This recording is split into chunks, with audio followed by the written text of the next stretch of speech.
Hello mes amis, ici José de Lovita. Aujourd'hui, je vais vous parler de certains conseils que j'ai trouvés pour éviter la procrastination. Certains sont par expérience propre, les autres c'est vraiment une petite recherche que je fais. C'est vraiment important que la procrastination c'est vraiment un grand problème pour beaucoup de monde, moi inclus. Et parfois il y a des graves conséquences, on sait ça. Si on ne prend pas cette procrastination au sérieux, il faut être déjà conscient de ça. Alors si on souffre de procrastination, on va essayer d'appliquer ces conseils. Les conseils que je vais vous parler pour vraiment les éliminer une fois pour tous. Ça veut dire, il faut commencer par exemple pour évaluer notre situation et nos objectifs. On va voir tout ça en détail. Après, utiliser ces techniques anti-procrastination, par exemple, créer des petites étapes, éliminer des distractions, par exemple, fixer les délais, par exemple. Surtout, certaines choses qu'on veut les résultats immédiatement, ça nous aide, par exemple, à réussir. Alors, comment est-ce qu'on va faire? Comment est-ce qu'on commence tout ça? Par exemple, créer une liste des tâches. Une liste des tâches, c'est vraiment un super moyen de nous aider, par exemple, à organiser et hiérarchiser, par exemple, par importance. Mais si on ne gère pas ça bien, ça peut aussi devenir contre-productif et nous stresser par exemple. C'est pour ça qu'il faut créer cette liste de tâches gérables, qu'on arrive vraiment à gérer et avoir une vue d'ensemble de ça. Ça permet vraiment de mettre les choses les plus importantes en première place et ça nous évite aussi de laisser émerger par les choses inutiles. Il y a beaucoup autour, quoi. On peut également, alors si on crée cette liste, il faut par exemple les classifier par sélectionner en cours, par exemple terminer, par exemple pas important, important, par exemple. Cette liste de tâches, ça donne un contrôle sur les choses sur lesquelles on va travailler. Mais il ne faut pas avoir par exemple plus que 5 choses importantes à faire par jour. Donc, et on doit commencer par la plus importante, la plus chiante, on dirait parfois, et pour effectuer ça en premier. Et pourquoi? Ça nous rend vraiment, une fois qu'on a réussi ça, ça nous rend beaucoup plus calme, quoi. Ça nous enlève la pression. Une autre manière de gérer ces tâches, c'est, comme j'ai dit, diviser les tâches les plus importantes en autres tâches plus petites. Par exemple, imaginons qu'on veut nettoyer la maison. On peut par exemple nettoyer la cuisine d'abord, après le salon, la chambre, trucs comme ça, le bureau. Alors, ça nous aide par exemple à nous sentir plus accomplis une fois qu'on arrive à faire au moins une de ces tâches. On rentre dans un flow et on arrive à ça. Ça, c'est une autre vidéo que je vais parler encore. Alors, entrer dans un flow, c'est super important. Ça veut dire dans un état concentré. Alors c'est aussi bien d'ajouter par exemple des dates et des heures d'échéance à tout ça. Ça va vraiment augmenter nos chances de le faire. Par exemple, ça nous rend plus motivés à le faire pour atteindre ces objectifs. Et par exemple, si on fait ça numériquement, alors ça veut dire avec le téléphone, ça permet aussi de se réorganiser plus facilement, copier-coller et mettre des alarmes qui vont nous rappeler, par exemple. Il faut vraiment prendre le temps de faire ces listes parce que ça nous enlève ça organise nos idées aussi et c'est comme une partie importante de notre journée. Si on ne s'organise pas, on ne sait pas exactement où on est avec nos choses. Ça nous stresse. Ça veut dire qu'il faut se donner aussi permission de lâcher prise parfois. Ça, c'est vraiment un grand problème. Alors, cette procrastination, par exemple, je sais que c'est pas facile à gérer. Et parfois il y a une cause intérieure chez nous qui fait ça difficile à surmonter. Par exemple, quelqu'un qui reporte toujours une décision parce qu'elle ne se sent pas capable, par exemple, ou compétente. Par exemple, il faut comprendre ça, il faut qu'elle comprenne ça et qu'est-ce qu'on va ressentir dans ça et travailler sur ça. Et parfois aussi, on a un manque d'énergie, par exemple. On est par exemple on est épuisé professionnellement, même la mauvaise alimentation, parfois ça fait ça. Alors, il faut vraiment réduire notre niveau de stress, prendre régulièrement des pauses, manger sainement, hydrater aussi. Et une autre raison, par exemple, c'est la peur de l'échec. Par exemple, c'est un problème important, par exemple. Il faut se rappeler que tout le monde échoue à un moment donné. Et c'est vraiment essentiel. Si on ne fait pas ça, on ne va pas évoluer. Et il faut accepter l'échec et tirer les leçons de ces échecs. Bon, c'est cliché, mais après, on est en mesure d'avancer sous nos objectifs. Avant, on n'arrive pas. Avoir ces priorités claires, ça nous aide, par exemple, on voit des choses et on évite cette procrastination. Voilà. Si on a vraiment du mal à déterminer nos priorités, par exemple, on peut demander à l'aide à quelqu'un, ou un collègue, ou travailler avec un groupe, ou un mentor, pour vraiment clarifier tout ça. Si on est vraiment chronique à procrastiner, par exemple, il faut trouver un partenaire qui nous responsabilise, par exemple, et nous garde vraiment sur le chemin. Ça nous aide aussi à éviter les distractions.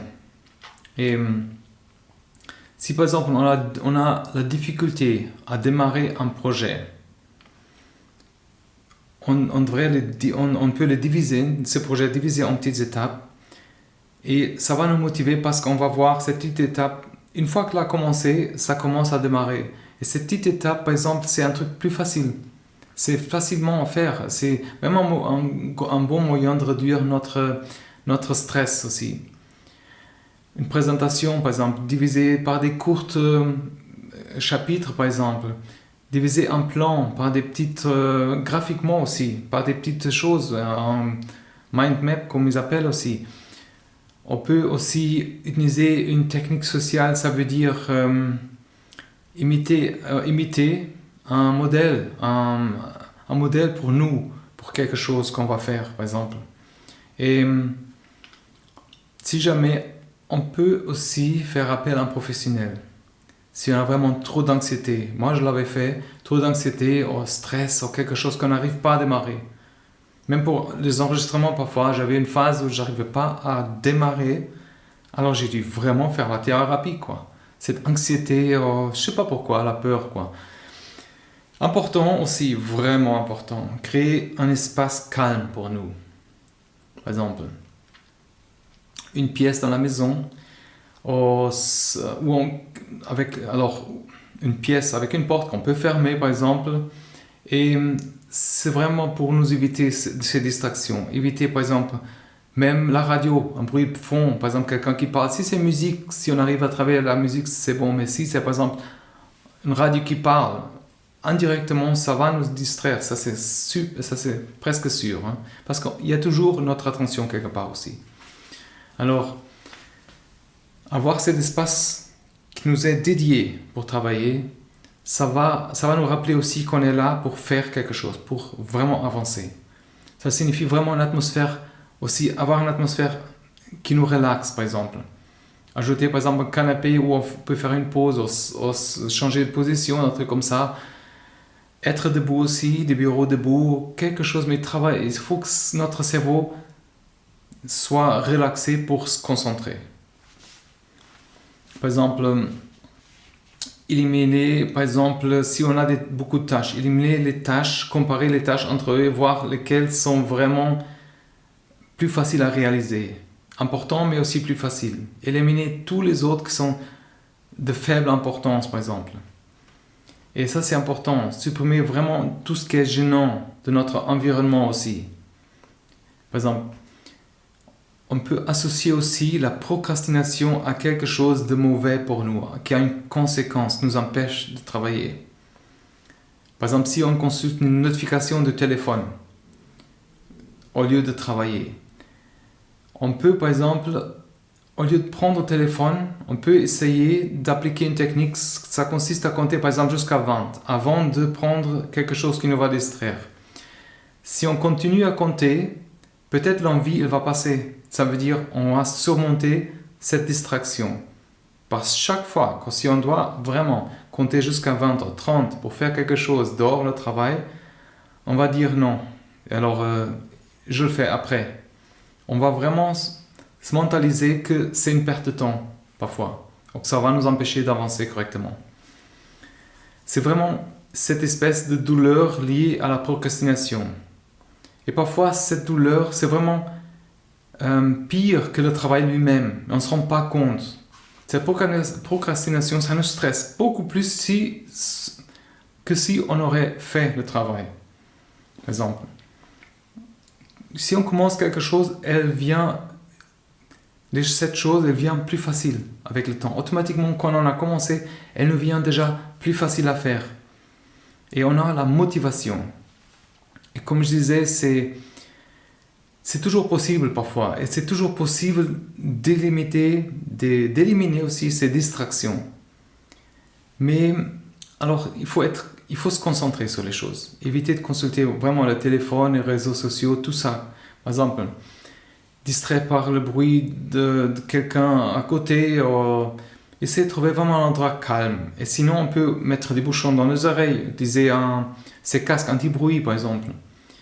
Mais il y a un autre genre de procrastinateur, moi inclus un peu, je deviens mieux, mais quoi, c'est être un peu perfectionniste. Ça nous casse les choses. Ça enlève beaucoup d'énergie. C'est utile de parler à quelqu'un si on est comme ça, si on se rend compte, parce que demander un point de vue de quelqu'un qui est ensemble dans un projet, ou demander si le résultat que vous faites, ça correspond à quelque chose.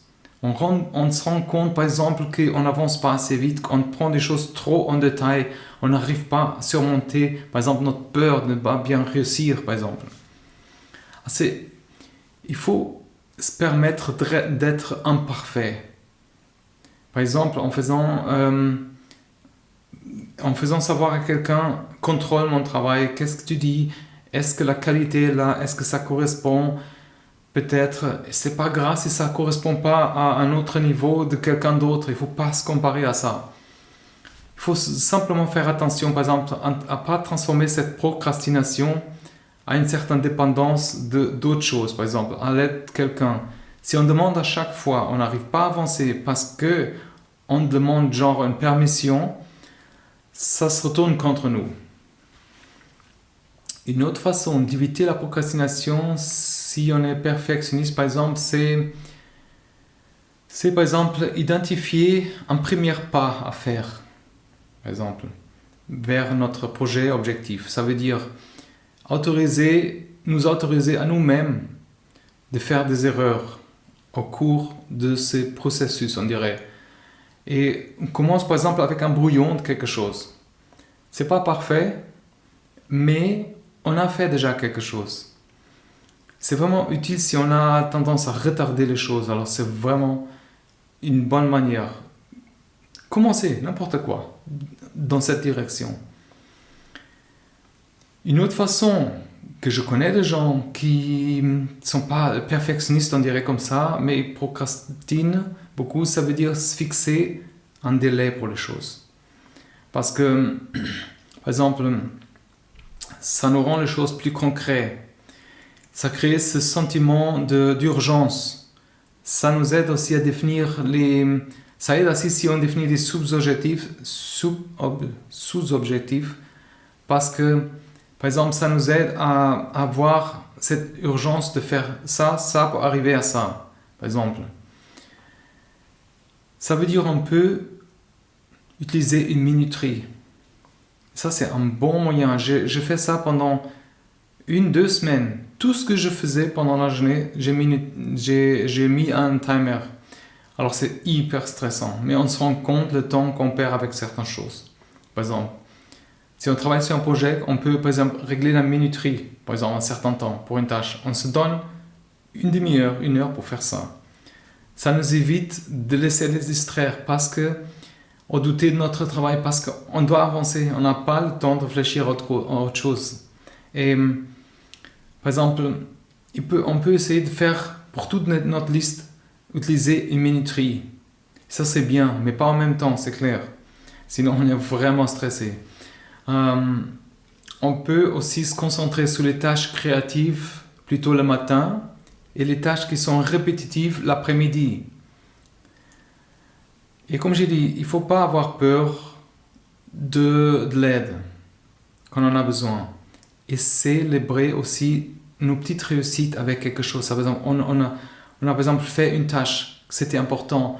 On se donne une pause, relax, on fait quelque chose qu'on aime pendant 15-20 minutes, et après on continue. Ça nous donne une certaine routine, un certain, comment ça s'appelle en anglais, c'est reward, ça veut dire, ça déclenche cette hormone qui donne une certaine envie de continuer, d'être satisfait après faire quelque chose. Je ne me rappelle plus le nom. Mais alors j'espère que c'était utile pour moi. C'est vraiment, plus on réfléchit à ça, plus on se rend compte des choses qu'on fait inutilement parfois. Et les choses qu'on ne fait pas parce qu'on fait les autres choses qui sont inutiles. Alors laisse-moi savoir dans les commentaires. Et je vous invite à abonner à la newsletter en allovita.com. C'est en anglais, mais simple. Ça nous laisse, par exemple, voir les choses d'une autre manière. J'envoie une fois par semaine des petits exercices ou des petites, suggestions. Si vous faites ça, comme moi je le fais, ça nous aide vraiment à surmonter certaines choses, à se connaître mieux nous-mêmes et voir les choses, voir les opportunités parfois, voir dans quelle direction on va. Alors, c'est super important parce que si on n'a pas une direction, on est perdu parfois. Alors, découvrez tout ça et je vous invite aussi à voir dans les liens qui sont dans la description. Il y a des ressources qui sont dédiées à ça. Et je vous invite aussi à souscrire, abonner, ça veut dire. Et à la prochaine, mais prenez soin de vous et faites le mieux. Merci.